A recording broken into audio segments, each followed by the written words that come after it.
Greetings and salutations, guys. I'm here with my review of Mickey 17. This is the newest movie from Bong Joon-ho, who, has had a very acclaimed career throughout, but he is coming off Parasite, which was such a sensation, such a success, won a lot of Oscars, including Best Picture, so there's sort of more eyes on this one than there's ever been for one of his movies.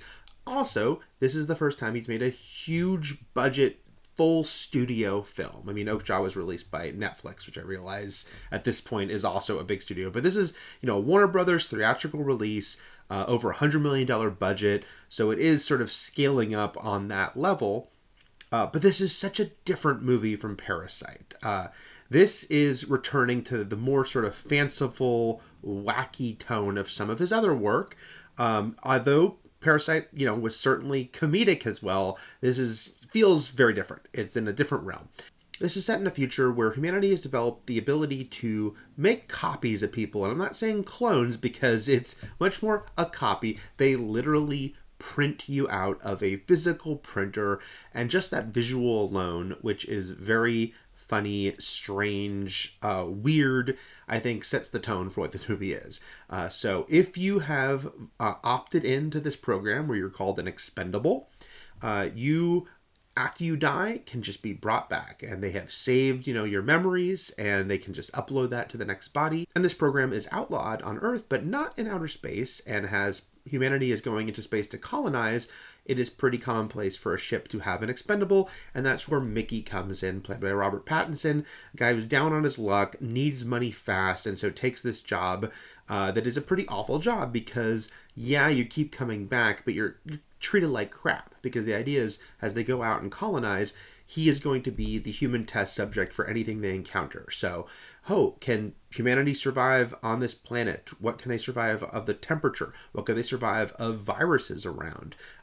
He is the person who's going to go out there and find out if you're going to die, and if you are, how quickly. Sometimes they know he's going to die, and it's just like, let's find out how long that is, and then they'll bring him back. But for that reason, he lives a pretty miserable life, or lives, as it were.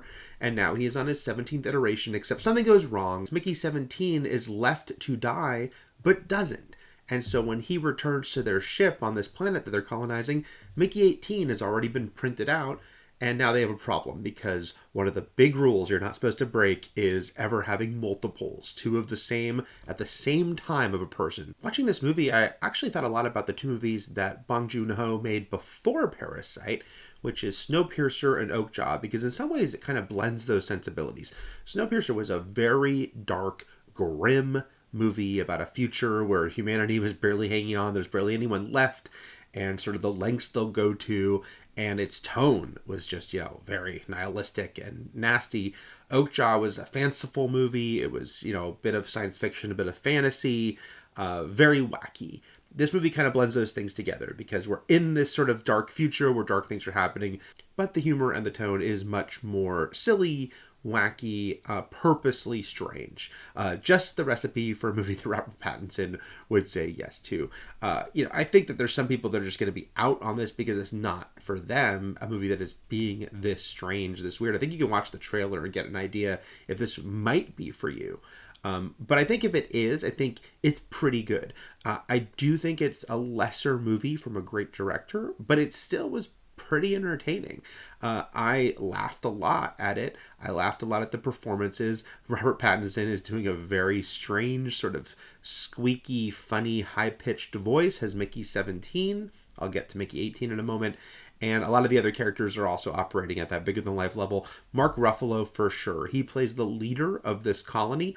He is both a politician and a religious figure. He basically is leading these people like a cult.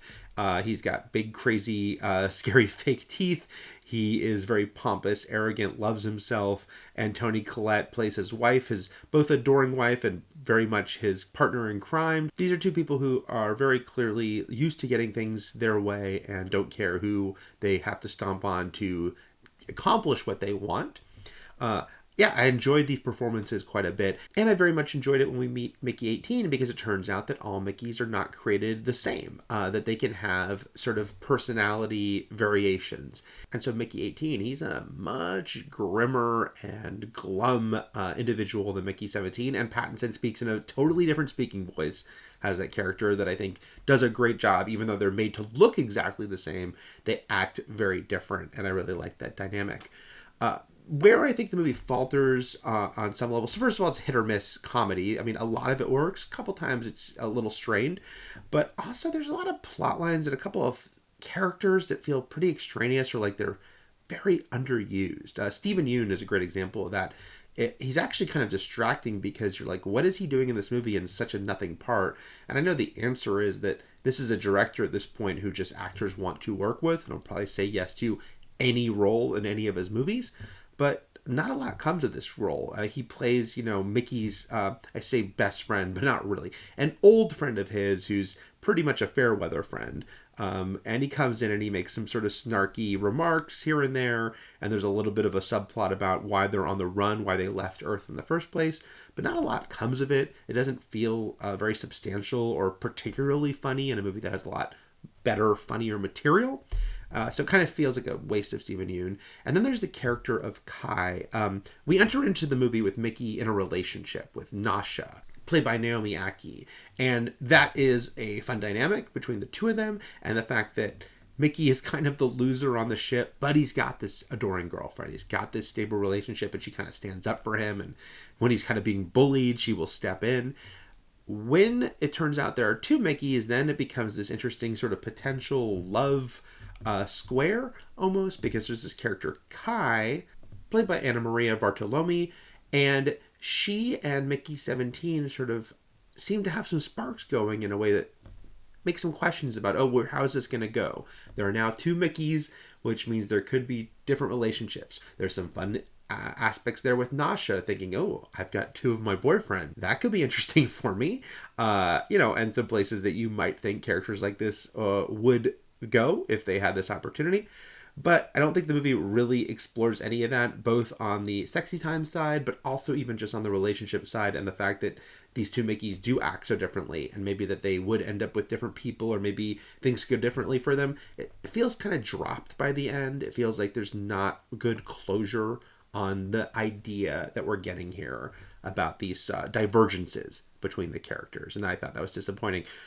But at the core, you just got this very funny satirical movie, especially with Ruffalo's character and the fact that he is so full of himself, the fact that he does a talk show on his spaceship that's all about the greatness of him and that he wants all this adoration is very funny. And then you've got Robert Pattinson, who is being great, has these two very different roles, and I really enjoy that dynamic.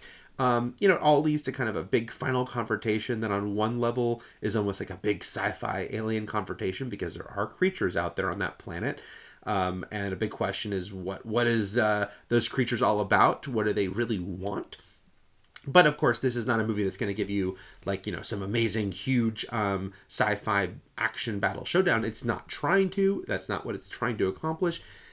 I think there are some fun ways that it does resolve itself there in the final confrontation, even as the actual coda of the movie kind of reminded me of some of those plot lines I felt like, that kind of just drifted away, and I wish there was more to it by the end of the film. So, yeah, I enjoyed watching this. It's a great director who is, just so comfortable in this space, no pun intended, dealing in this sort of wacky realm, this heightened realm. He's got a lot more money to play with here, and I think he uses it well. It is fun to see the big creatures, for instance, almost seem like they're out of Starship Troopers. I really enjoyed that part of the film as well. But it seems lesser. It's one of those things where more can be less, I guess, because this is such a huge budget compared to, say, Parasite. But Parasite is a much more satisfying film that I think ultimately, has a lot more to say and sort of sticks with you. This one feels a little more surface. It's got some fun ideas here about these characters and about the soul and what it means to be a person. Has your own identity, because of course Mickey, he's literally just given a number, but what's the core Mickey, the real guy that started this all, and has he been lost along the way? Is he still there? But I don't think it kind of follows it through to the most interesting place it could go, or even the places that it sort of suggests along the way. So, if you're a fan of this director, if you're a fan of this cast, I mean, it's definitely worth seeing. It is an entertaining film, but yeah, one that is a little more disposable if you look at the history of movies from an absolutely fantastic filmmaker who's made, a bunch of great movies over the past few years. So those are my thoughts on Mickey 17, which is in theaters this weekend. If you can like and subscribe, that'd be great. Thanks, guys. Back with more soon. Take care.